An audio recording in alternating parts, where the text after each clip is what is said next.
नेपाल जस्तो देशलाई यो कोरोनाको कारणले धेरै ठुलो असर पनि पुर्याएको छ। आर्थिक विकास, सामाजिक विकासदेखि सबै सेक्टरमा असर पुर्याएको अवस्था छ र सरकार परिवर्तन हुने र सरकारले आफ्नो कुर्सी जोगाउने खेलमा नेताहरू लागिरहेको अवस्था छ र यो बिचमा उद्योग व्यवसायहरूको अवस्था के छ, नेपालको अर्थतन्त्रको अवस्था के छ, पूर्व अर्थ सचिवले दिएको आर्थिक प्रतिवेदन के ठिक छ त?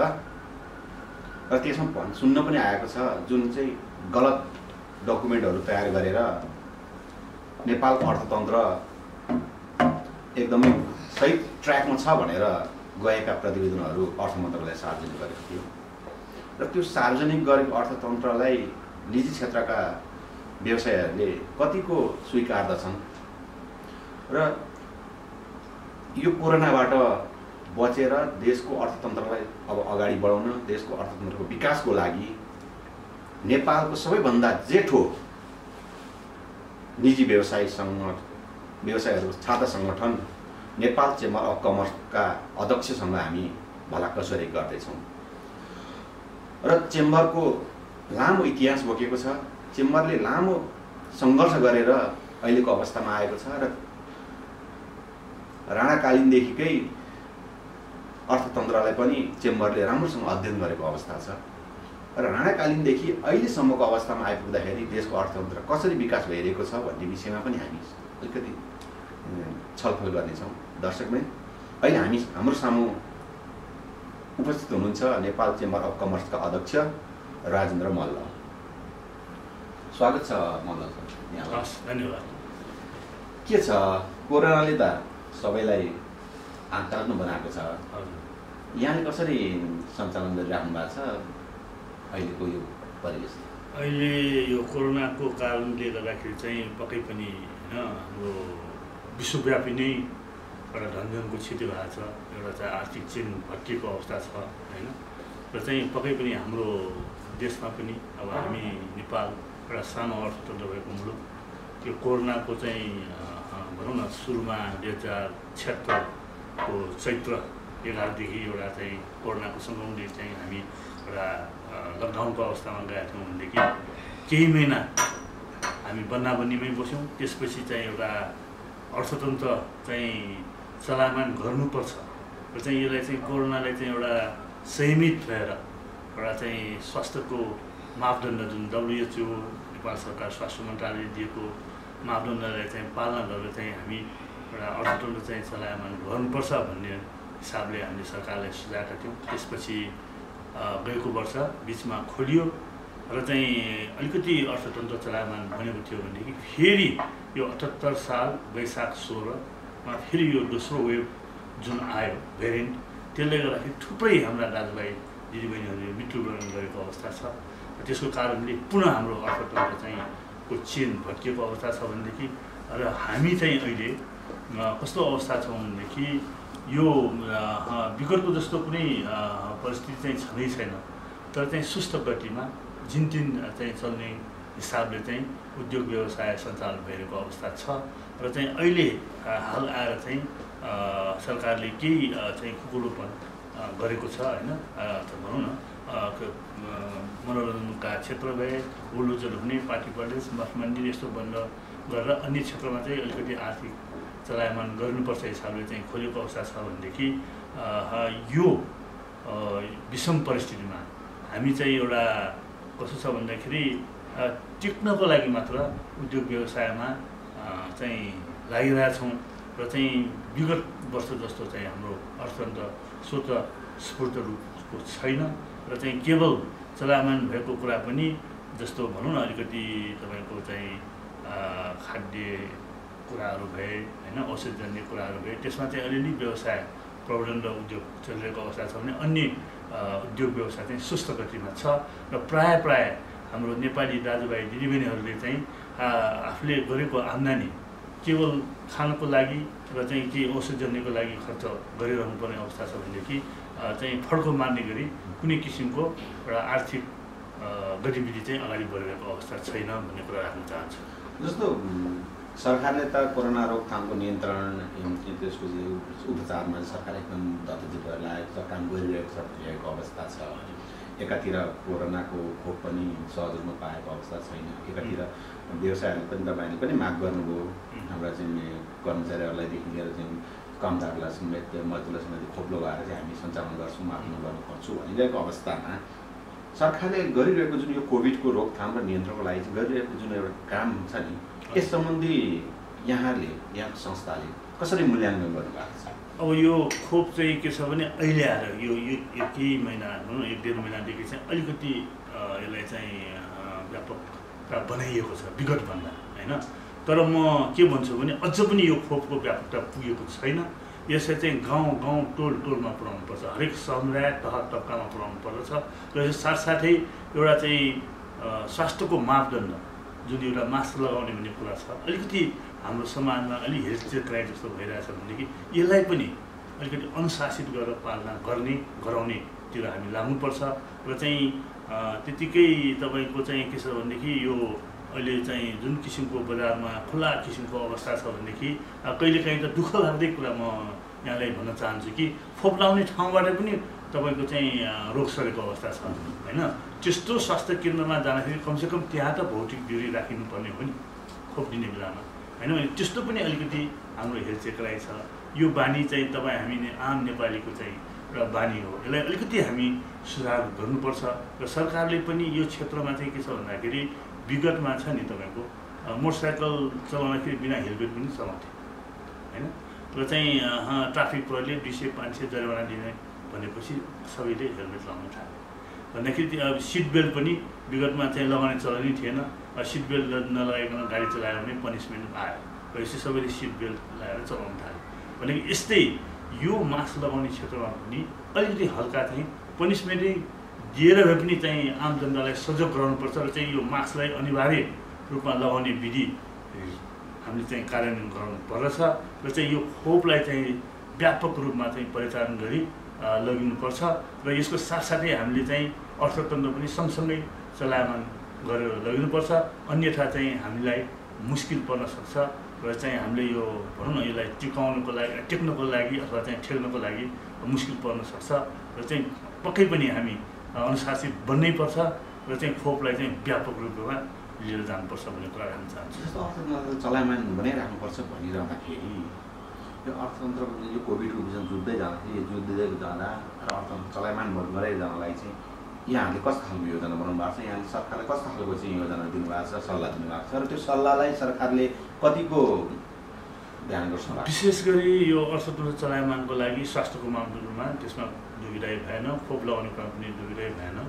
र हामीले एउटा थप कुरा नयाँ चाहिँ सरकारले के पनि अहिले सुझाएका छौँ भनेदेखि यदि कुनै पनि चाहिँ भनौँ स्थानमा पूर्ण रूपमा भ्याक्सिन लगाइएका या डबल भ्याक्सिन भएका अनि त्यो ठाउँमा चाहिँ जाने व्यक्तित्वहरू पनि भ्याक्सिन लगाएको पूर्ण रूपमा भनेदेखि त्यस्तो बिचमा चाहिँ अलिकति चलायमान गर्नु पर्यो व्यवसाय क्षेत्रमा। जस्तो कुनै पर्यटक डबल भ्याक्सिन लगाएर नेपाल आउँछ भनेदेखि अब एयरपोर्टमा हामीले PCR चेक गर्ने होइन, उहाँलाई 10 दिन क्वारेन्टाइन राख्ने होइन कि सिधै त्यो चाहिँ एउटा डबल भ्याक्सिन भएको चाहिँ होटल त्यस्तो ठाउँमा लग्ने र चाहिँ उहाँहरूलाई चाहिँ जुन भनौँ न चाहिँ ढुवानी गर्ने पर्यटकीय गाडी चलाउनेले पनि एउटा भ्याक्सिन भएको अवस्था हुनुपर्दछ। र चाहिँ यसरी चाहिँ नयाँ किसिमबाट पनि जानु पऱ्यो कि जहिले पनि यो पर्यटन क्षेत्र झनै 2 वर्ष हुन लाग्यो बन्दी छ होइन भन्दाखेरि यो क्षेत्रमा चाहिँ लाखौँ चाहिँ भनौँ न अब डिपेन्ड भएका चाहिँ घर पर्नु भएका दाजुभाइ दिदीहरूले चाहिँ बेरोजगारीमा चाहिँ धकिलिरहेछ भनेदेखि अब उद्यमीहरूले पनि बैंकको किस्ता तिर्न नसक्ने, ब्याज तिर्न नसक्ने थुप्रै कुराहरू चाहिँ समस्यामा परिरहेछ। म त के भन्छु भनेदेखि अब हामीले चाहिँ एउटा चाहिँ भ्याक्सिन भएको क्षेत्र भनेपछि एउटा रेड जोन चाहिँ येलो र ग्रिन जोन गरेर 3वटा क्षेत्र चाहिँ निराकरण। यदि ग्रिन क्षेत्र छ भनेदेखि त्यहाँ चाहिँ त्यो क्षेत्रमा चाहिँ हामीले चाहिँ अर्थतन्त्र चलायमान गर्ने, येलोमा चाहिँ तपाईँको चाहिँ अपनाउनु पनि विधि अपनाएर चाहिँ छ नि त्यसमा पनि सक्दो हामीले चलायमान गर्ने। रेड जोनलाई चाहिँ कडा गरेर चाहिँ तपाईँको यो स्वास्थ्यको मापदण्ड र चाहिँ निरोगी नेपाल स्वस्थ नेपाली बनाउनको लागि चाहिँ सरकारले निरन्तर रूपमा अटुट रूपमा र चाहिँ व्यापक रूपमा अगाडि बढ्नुपर्छ भन्ने कुरा म राख्न चाहन्छु। जस्तो गएको वर्षदेखि बन्दाबन्दी नै अवस्था छ, त्यस पछाडि गएको सालको वैशाख 16 गतेबाट त निषेधाज्ञा जारी, अहिले पनि कहिलेसम्म लाग्ने हो थाहा छैन। जिल्ला प्रशासनले बेलुका 8 बजे पछाडि हुन त हिजोको बैठकले हटाए पनि 8 बजे पछाडि चाहिँ साधारण चलाउन नपाउने जस्तो निर्णय गर्छ। त्यसमा पनि सरकार खासै त्यसमा चाहिँ सिरियस भएको नदेखिएको पनि कुरा आइरहेको छ। अब यो अवस्थामा बन्दाबन्दी एकातिर छ, निषेधाज्ञा एकातिर लागू भइरहेको छ, व्यवसायहरू चाहिँ लगभग बन्दको अवस्थामा छन्, सामान्य रूपमा चलिरहेको अवस्था छ भने अब यही अवस्था रहिरह्यो भने देशको आर्थिक अवस्था चाहिँ कस्तो त होला? यसलाई यहाँ कसरी अनुमान गर्नु भएको छ कि कुन अवस्था पुग्ला, कस्तो देख्नु भएको छ? पक्कै पनि यसलाई चाहिँ धेरै लम्ब्याउनु हुँदैन, यसलाई निम्त्याउनुपर्छ र चाहिँ हामीले छिटोभन्दा छिटो चाहिँ हाम्रो निरोगी नेपाल बनाउनु पर्दछ र चाहिँ यसको साथसाथै हामीले सक्ने कुरामा चाहिँ एउटा अर्थतन्त्र चलायमान गर्ने काम पनि सँगसँगै लिएर जानुपर्छ, अन्यथा चाहिँ हामीलाई चाहिँ मुस्किल पर्न सक्छ भन्ने मलाई शङ्का छ। जस्तो गएको आर्थिक प्रतिवेदनहरू हेर्ने हो भने पनि अर्थ मन्त्रालयले निकालेको आर्थिक प्रतिवेदन हेर्ने हो भने पनि जुन प्रतिवेदनमा त माइनसमा गएको देखाइएको छैन, सब ठिक छ भनेर दिइरहेको थियो र विश्व ब्याङ्कको उसले चाहिँ माइनसमै गइसक्यो भन्ने जस्तो चाहिँ एउटा चाहिँ प्रक्षेपण गरिसकेका छ भनेपछि देशको अर्थतन्त्र विकास, अर्थतन्त्र नेपालको अर्थतन्त्र विकास त माइनसतिर गइरहेको अवस्था छ भनेपछि नेपाल एउटा आयातमूलक देश भएको हुनाले निर्यात मात्र एकदमै कमै छ भन्नु पर्यो होइन। यो अवस्थामा अब भएको अर्थतन्त्रलाई जोगाउनलाई, त्यो अर्थतन्त्रलाई चाहिँ विकासको गतिमा लाग्नलाई चाहिँ चेम्बरले सरकारले कस्तो खालको सुझाव दियो? हामीले नेपाल चेम्बर अफ कमर्सको तर्फबाट सरकारलाई के भनेर पनि सुझाव छ भने पटक अब विगत जस्तो हामीले आयातको हुन्छ नि यो कस्टम लिने त्यसबाट मुलुक चलाउने भने कि हामी अब चाहिँ निर्यात पनि बढाउनु पर्यो र त्यसको साथै एउटा चाहिँ आत्मनिर्भर बन्नको लागि स्वदेशमै हुन सक्ने हैन साना एसएमइज हुन्, कृषि क्षेत्रका होस्, ठुला मजला जे छ तत्कालै चाहिँ यो कुरामा चाहिँ हामी लाग्नुपर्छ कि जहिले पनि कस्टमको घरमा चाहिँ हामीले मुलुक चलाउने हिसाबभन्दा पनि इन्कम ट्याक्स, भ्याट र चाहिँ हाम्रो निर्यात प्रबन्धनबाट चाहिँ मुलुकलाई चलाउनुतिर जानुपर्छ। हुन त ठिकै छ, कस्टम पनि जति आइरहेछ त्यसलाई पनि अब रेभिन्यूमा चाहिँ एउटा राजस्व दायरामा ल्याउनु पर्यो र चाहिँ कतिपय कुराहरू अझै पनि एउटा चाहिँ ग्रिन च्यानलबाट नभइकन ग्रे च्यानलबाट कारोबार भइरहेछ भनेदेखि त्यसलाई पनि सरकारले एउटा समेटेर चाहिँ ग्रिन च्यानलमा ल्याउनु पर्यो, करको दायराभित्र ल्याउनु पर्यो होइन। त्यसको लागि नेपाल चेम्बर अफ कमर्सको तर्फबाट हामीले पटक हरेक चाहिँ आर्थिक वर्षको चाहिँ बजेट आउने बेलामा होस् या मौद्रिक नीति प्रक्षेपण गर्ने बेलामा हामीले सुझाएका छौँ कि यो मुलुकको हितको लागि चाहिँ अहिले हामीले एउटा चाहिँ प्रथम त एउटा करको दायरा गरेर लाग्ने, दोस्रो चाहिँ स्वदेशमा हुन सक्ने कुराहरूमा आत्मनिर्भर बन्नको लागि एउटा चाहिँ अहिले त म तत्कालै देखिरहेको कुरा चाहिँ कृषि क्षेत्रमा तपाईँले जोड्न चाहन्छु। कृषि क्षेत्र यस्तो क्षेत्र हो कि जहाँ चाहिँ हामीले अलिकति मिहिनेत गऱ्यो भनेदेखि 6 महिना वर्ष दिनमा यसको रिजल्ट आउँछ होइन। हाम्रो चाहिँ अब जिडिपीको मोटामोटी 27% चाहिँ कृषि क्षेत्रबाट जिडिपीमा कन्ट्रिब्युसन छ, तर झन्डै 64-65% जनता चाहिँ त्यसमा निर्भर छ भनेदेखि यो क्षेत्रलाई अलिकति व्यवस्थित गर्यो होइन। स्वदेशमै हामीले एउटा भनौँ न चाहिँ उत्पादन वृद्धि कसरी बढ्न सक्छ, एउटा यान्त्रिकीकरण, वैज्ञानिकरण, सिँचाइको व्यवस्था होइन, चाहिँ उन्नत जातका चाहिँ बिउ पनि विदेशबाट ल्याउने होइन, स्वदेशमै उत्पादन गर्ने यस्तो किसिमको विधिमा हामी जानु पर्यो र चाहिँ यसको लागि हामीले चाहिँ अब हाम्रो अलिकति लजिस्टिक कस्ट पनि अलि महँगो छ, भाडा, त्यसलाई पनि कसरी सस्तो पार्न सकिन्छ। स्वदेशी उत्पादन प्रवर्धनको लागि जुन चाहिँ पूर्वको उत्पादन पश्चिम, पश्चिमको पूर्व, उत्तरको दक्षिण, दक्षिणको हाम्रो देशभित्र त्यसरी पनि एउटा लजिस्टिक कस्ट घटाएर चाहिँ एउटा उत्पादन प्रबन्धन र बजारीकरण गर्नु पर्यो होइन। यसको साथसाथै यसको लागि के टुल्स गर्दाखेरि हुन्छ भनेर चाहिँ हामीले सरकारलाई सुझाएको पनि छौँ होइन।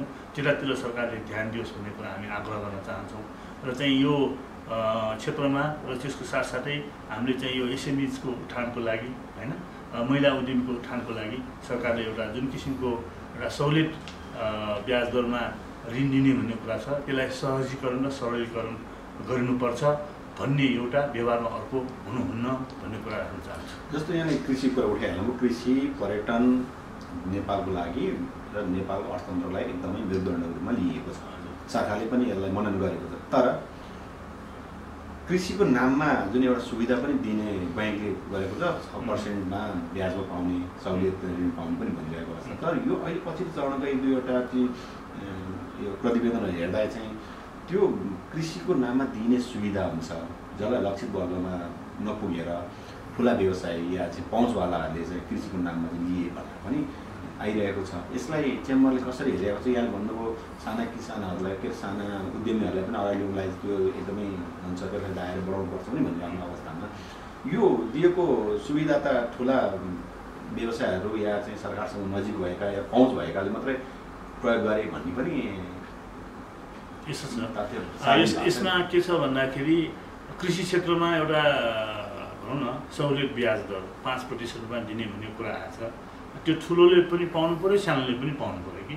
अब यहाँ अलिकति चाहिँ यहाँले भन्नुभएको जस्तो अलिकति यहाँ ठुलोले चाहिँ अलिकति उहाँहरूको चाहिँ हिसाब किताब खातापाता व्यवस्थित हुने, उहाँहरूको चाहिँ सिए हुने, अडिटर हुने सारा हुन्छ नि त ठुला ठुला अफिसरको।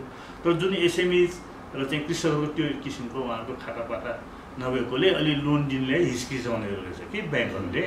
तर चाहिँ सरकारलाई यदि ब्याङ्कलाई त्यो त्यस्तो किसिमको ऋण प्रवाह तल्लो तहलाई चाहिँ कुनै किसिमको कोलाटरल ग्यारेन्टी चाहिन्छ भने लिनुहोस्, तर उसलाई नबुझ्ने कुरा चाहिँ बुझ्ने गरी, उसले नसक्ने कुरा चाहिँ सेवा दिने गरी लोन प्रवाह गर्नुपर्छ कि। हाम्रो देशमा जबसम्म यो तल्लो तबकाका 80-82% जुन एसएमइजहरू हुनुहुन्छ उहाँलाई उत्थान नगरिकन हाम्रो देशको अर्थतन्त्र माथि आउने अवस्था छैन होइन।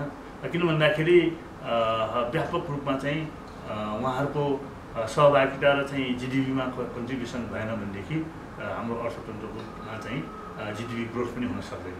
ठुला मजलाले मात्र गरेर पुग्दैन, तल्लो तह तबकामा पनि उठाएर ल्याउनुपर्छ भन्ने मेरो भनाइ।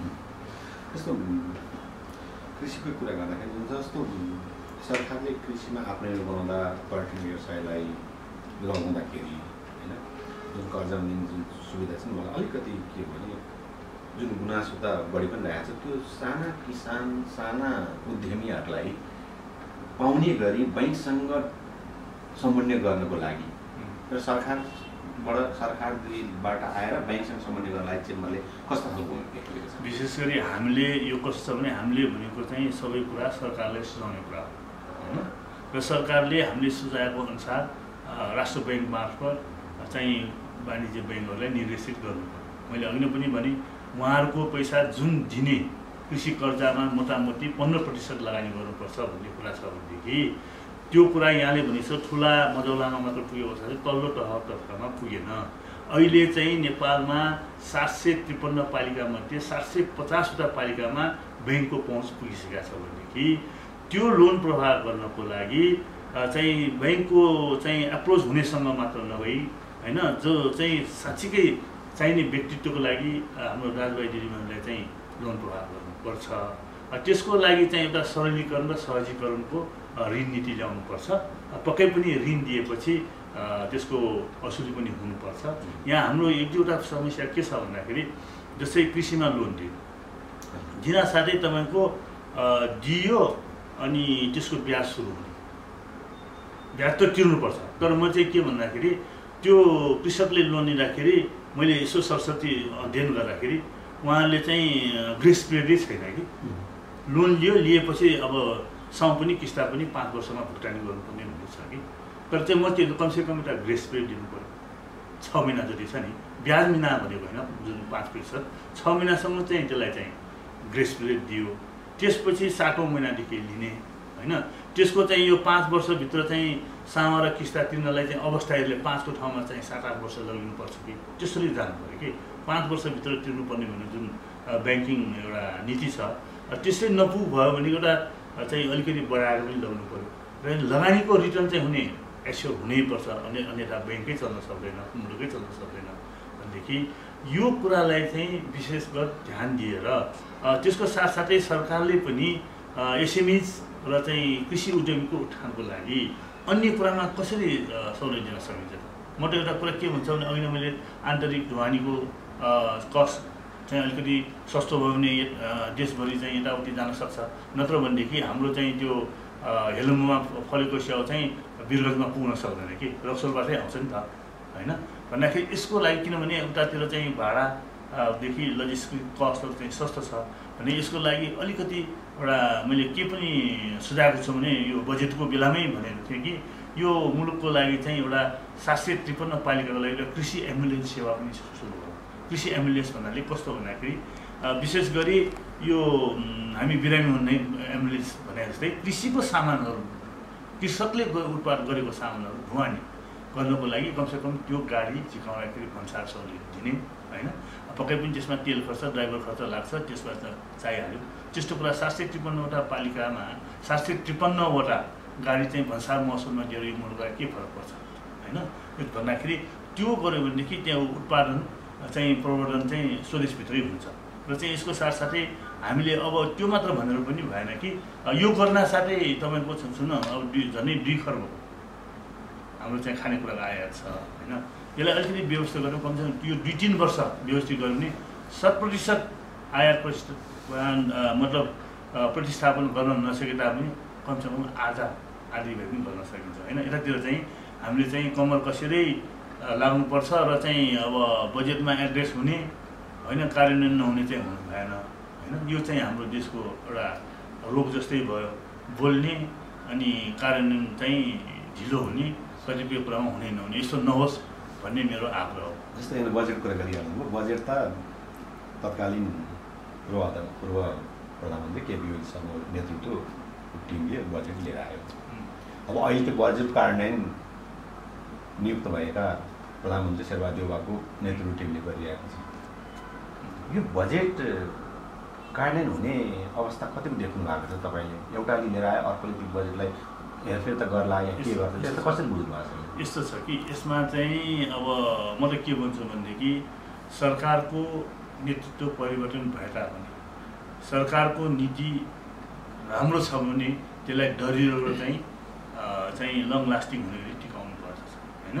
र कतिपय कुराहरू चाहिँ अब भनौँ न अब फजुल किसिमबाट पनि बजेट विनियोजन गरेको छ भने पक्कै पनि अब पोलिटिकल परिवर्तन हुँदाखेरि नेताजीहरूले आफ्नो दृष्टिले यस्तो ठाउँमा गलत भयो भने गर्ने कुरा चाहिँ उहाँहरूले गर्नु होला। तर अन्य मेरो कुरा चाहिँ के छ भने राजस्वका दरका कुरा भए होइन, अब अन्य दरका सेवाका कुराहरू भए, एक नीतिका कुराहरू भए, जुन राम्रा छन्। हिजो अस्तिदेखि केपी ओली सरकार भन्दा अगाडिदेखि अर्को त्योभन्दा अगाडिको सरकार, त्योभन्दा अगाडिको सरकारले ल्याएको जुन राम्रो छ त्यो त परिचालन भइ नै रहेछ नि। र चाहिँ नयाँ सरकार आउँदाखेरि कुनै नयाँ किसिमको चाहिँ राष्ट्रको लागि हित हुने किसिमको एउटा नीति प्रवर्तन गर्छ भनेदेखि त्यसलाई चाहिँ चलायमान गर्नुपर्छ, निरन्तरता दिनुपर्छ भन्ने कुरा म राख्न चाहन्छु। र हाम्रो चाहिँ देशमा अलिकति समस्या के छ भन्दाखेरि नेतृत्व परिवर्तन हुनासाथ होइन अलिकति चाहिँ अब त्यो सरकारी नीतिमा पनि अलिकति परिवर्तन हुने रोग छ। यस्तो नहोस्, राम्रो कुरा चाहिँ पालना गर्नुपर्छ भन्ने मेरो भनाइ हो। जस्तो यहाँ त लामो समयदेखि यो व्यवसायमा संलग्न पनि हुन्छ, आफू नै एउटा व्यवसाय संलग्न गरिराख्नु भएको छ, एउटा जेठो संस्थाको जिम्मेवारी पनि अहिले बोक्न गरिराख्नु भएको छ। यहाँले धेरै बजेटहरू पनि यहाँको अध्ययन गर्नुभयो र प्रत्येक बजेटहरूकोमा छुट्टिएका विनियोजन गरिएका रकमहरू जस्तो विकास खर्च पनि नभएको अवस्था छ, लक्ष्यअनुसारको बजेट कार्यान्वयन हुन सकेको छैन। यो कार्यान्वयन नहुनेको दोषी चाहिँ यहाँ कसलाई देख्नु भएको छ? यस्तो छ, विशेष गरी यो बजेट हुन त कार्यान्वयन नभएको त होइन, पूर्ण रूपमा भएन भनौँ न। जस्तो लक्ष्यअनुसारको खर्च त उनीहरूले गर्न सकेको छैन। अझै पनि यो यसमा सम्बन्ध हाम्रो देशमा के छ भन्दाखेरि सबभन्दा चाहिँ यो विनियोजित विकास बजेट समयमै खर्च नहुने होइन।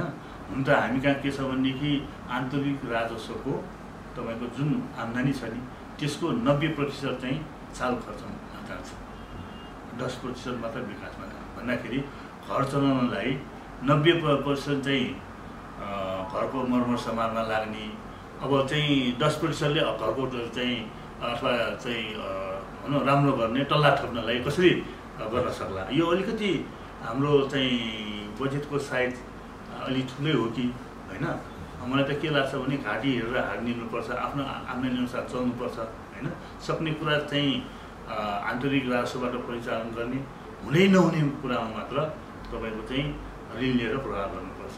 अब चाहिँ हामीले हाम्रो बानी के छ भन्दाखेरि यो गर्ने भनेर चाहिँ बजेट विनियोजन गर्छ र चाहिँ अब चाहिँ ऋण लिएर घिउ खाने भन्ने खान्छ नि, ऋण लियो त्यो धमाधम बजेट गऱ्यो। र चाहिँ विकास बजेटको कुरा चाहिँ जुन समयमा खर्चिँदैन त्यो नगर्दाखेरि चाहिँ जिडिपीमा इम्प्याक्ट पर्छ होइन। अनि तरलता पनि अभाव हुन्छ। भनेदेखि यो चिजको लागि चाहिँ पक्कै पनि सरकारले एउटा त आफ्नो देश सुहाउँदो आफ्नो आम्दानी अनुसारको एउटा बजेट हुनुपर्छ होइन। अर्को चाहिँ के छ भनेदेखि यो बजेट चाहिँ समयमा खर्चियो किन भएन भन्ने कुरामा चाहिँ एउटा चाहिँ म त हामीले बजेटमा पनि सुझाएका थियौँ सरकारलाई पटक पटक होइन।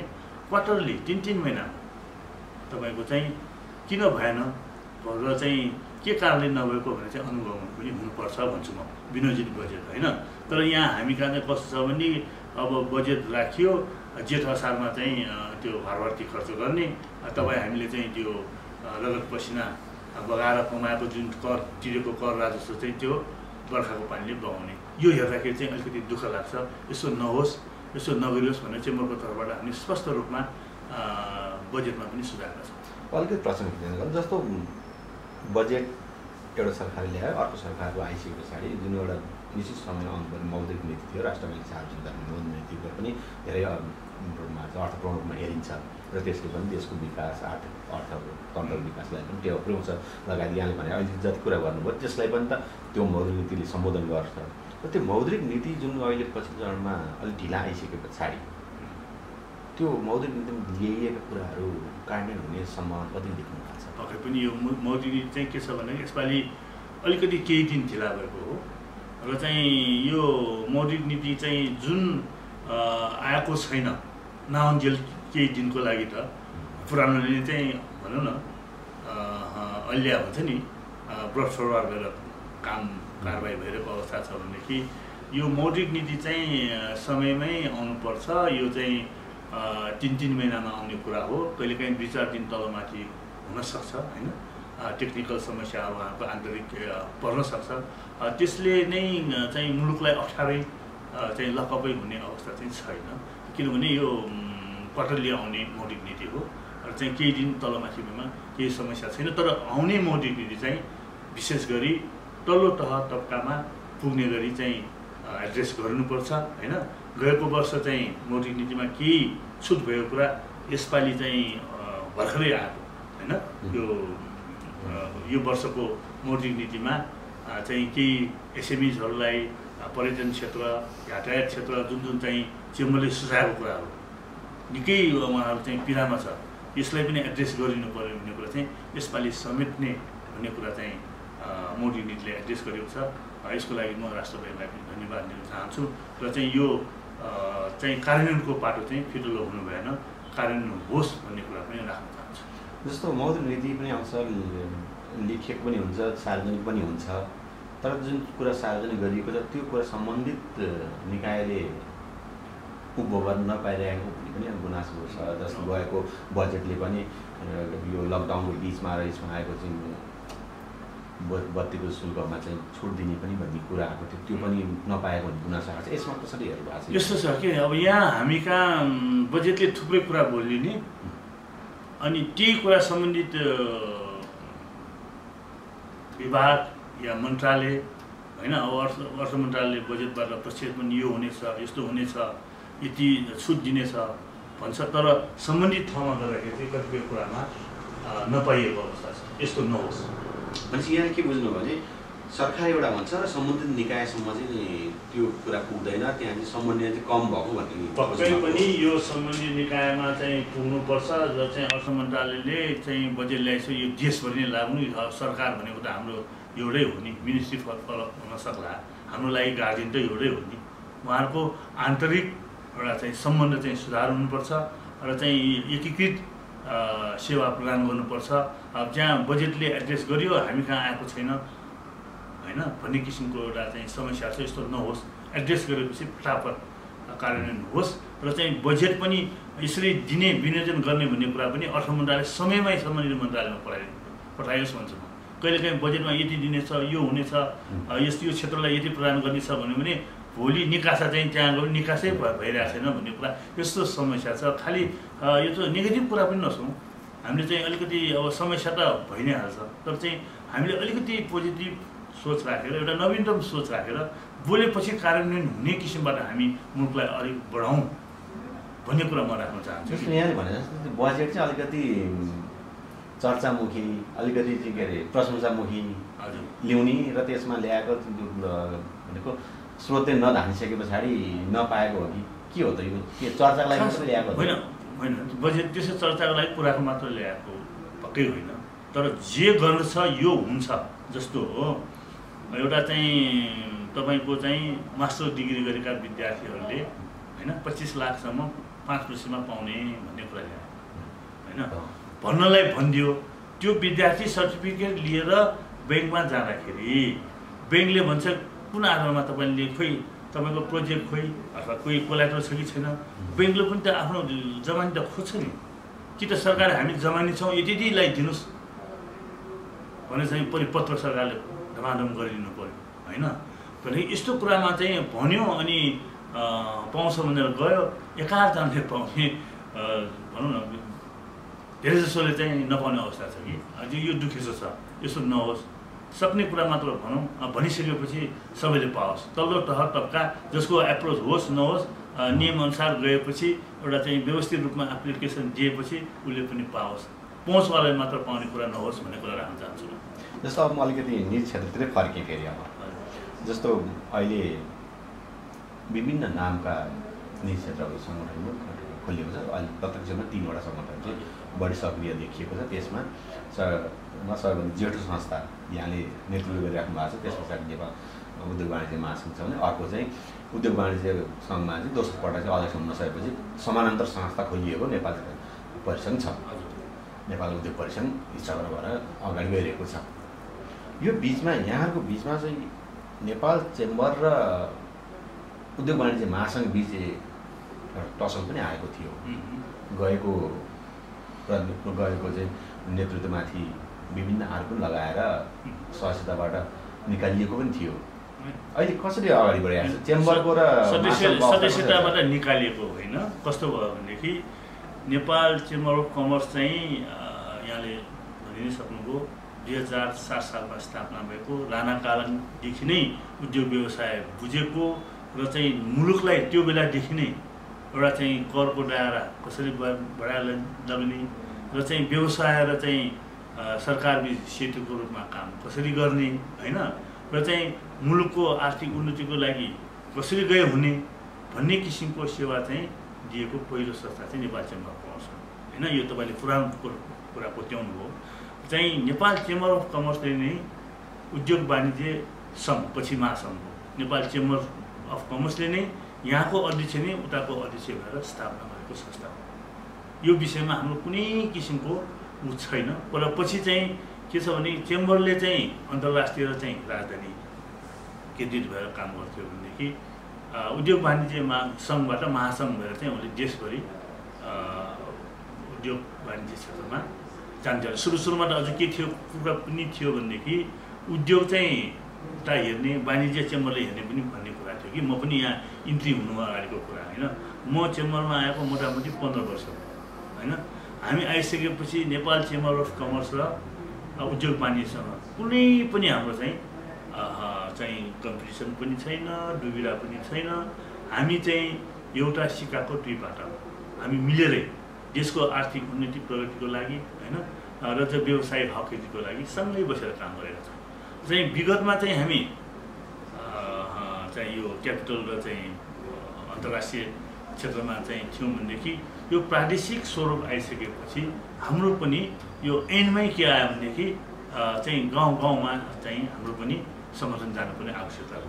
त्यहाँ स्थानीय राजस्व परामर्शदात्री भएर चाहिँ चेम्बर पनि जानुपर्ने अवस्था भएपछि हामीले यो क्षेत्रमा लाग्यो। त्यो बिचमा उद्योग वाणिज्य सङ्घ कस्तो छ भनेसँग पनि हामी चेम्बरको सदस्यता चाहिँ थियो होइन।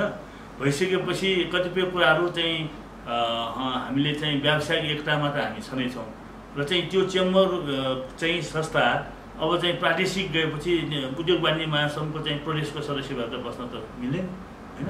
यसको लागि हामी आफैले त्यहाँबाट पनि कतिपय कुरा चाहिँ क्वेसन आयो हामी देशभरि जाला कि भन्ने किसिमबाट केही कुरा उठेका थियो भनेदेखि यो विवाद गरौँ भन्दा पनि त्यसको सदस्यता त्याग हामीले नै गर्थ्यौँ। तर व्यवसायिक एकताको हक हितको लागि चाहिँ हामी सँगै आटोमालो गरेर अगाडि बढेको अवस्था छ। जस्तो अब अन्तिम गरेँ चेम्बरले यो जुन कोभिड छ सरकारले निषेधाज्ञा जारी गरिरहेको छ र चेम्बरले आफ्नो जुन सदस्यहरूमाथि परेका समस्या समाधानको लागि र चलायमान अगाडि बढाउनको लागि चाहिँ यहाँ कस्तो खालको चाहिँ योजना गरेर जानु भएको छ अन्तिममा? अब अहिले हामीले चाहिँ के छ भने विशेष गरी अहिले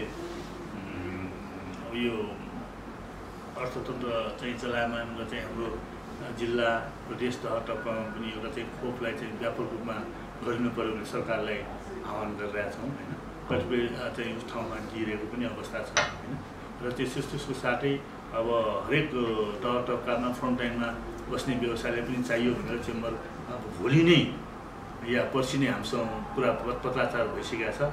अर्को खोप आउँछ र हामी चाहिँ फ्रन्टलाइनमा बसेर सेवा गर्ने होइन।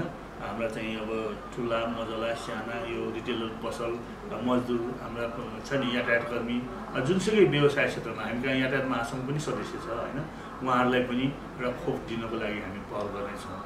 र अर्को कुरा चाहिँ के छ भन्दाखेरि यो विषम परिस्थितिमा संयमित भएर हामीले चाहिँ एउटा अनुशासित भएर चाहिँ स्वास्थ्यको मापदण्ड पालना गरौँ भन्ने यो सन्देश पनि हामी प्रवाह गर्नेछौँ। यसको लागि सरकारलाई पनि एउटा अवेरनेस प्रोग्राम चाहिँ गर्नु पर्यो कि यो चाहिँ मास्क लगाउने कामलाई चाहिँ अलिकति व्यापकता साप्ताहिक मनाए होइन। मास्क लगाउँ भन्ने कुरा चाहिँ सरकारले चाहिँ साप्ताहिक कार्यक्रम नै ल्यायो। यसलाई निरन्तरता दिउँ भनेर चाहिँ हामीले सरकारलाई पनि हामीले केही मास्क पनि कसैले लाउनु छ भने सरकारले पनि यसो लाउनुपर्छ भनेर चाहिँ वितरण गर्नुपर्छ। चेम्बरको तर्फबाट चाहिँ सिडिओ कार्यालयमा गएर चाहिँ हामीले केही डोनेसन गरेका छौँ होइन। यो अवेरनेस प्रोग्राम पनि ल्याउँ र चाहिँ अलिकति यो मुलुकलाई आत्मनिर्भर बन्नको लागि स्वदेशी उत्पादन वृद्धि गर्नको लागि र चाहिँ हामी विगतमा जस्तो अर्काको आस भोकै बास भनेर मात्र नबसौँ।